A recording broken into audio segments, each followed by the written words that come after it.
দেখো বন্ধুরা, আমাদের বর্ধমান শহরে প্রচণ্ড পরিমাণে বৃষ্টি হচ্ছে। তার জন্য বৃষ্টি পড়ছে বলে তাই আমি আজকে আমার ছেলেকে স্কুলেই পাঠাতে পারিনি।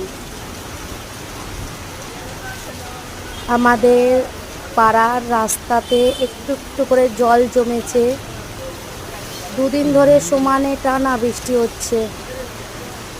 কেউ কাজে যেতে পারছে, আবার কেউ পাচ্ছে না। তারপরে জামা কাপড় শুকোনো অসুবিধা। এইদিকে ওইদিকে যেখানে পেরেছি জামা কাপড় মিলেছি।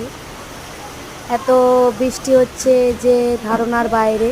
ছেলেকে চান করিয়ে যাই হোক রেডি করিয়ে স্কুল পাঠাবো ভাবলাম, তো এতটাই বৃষ্টি হচ্ছে তো স্কুল পাঠাতেই পারলাম না। যাই হোক, দেখো বন্ধুরা, আমার ছেলে এখন স্টাইল করে নিজের চুল আঁচড়াচ্ছে।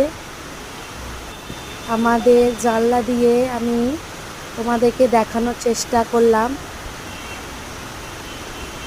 বেশ আকাশটা দেখতেও সুন্দর লাগছে, মেঘলা মেঘলা হয়ে আছে আর এতটাই বৃষ্টি পড়ছে, দেখতে খুবই সুন্দর লাগছে পরিবেশটা। হাই করে দে। তোমরা কে কোথা দিয়ে দেখছো আমার ভিডিও অবশ্যই কমেন্টে বলো। আর তোমাদের কি এলাকায় বৃষ্টি হচ্ছে, তোমাদের শহরে কি বৃষ্টি হচ্ছে কমেন্টে জানিও প্লিজ।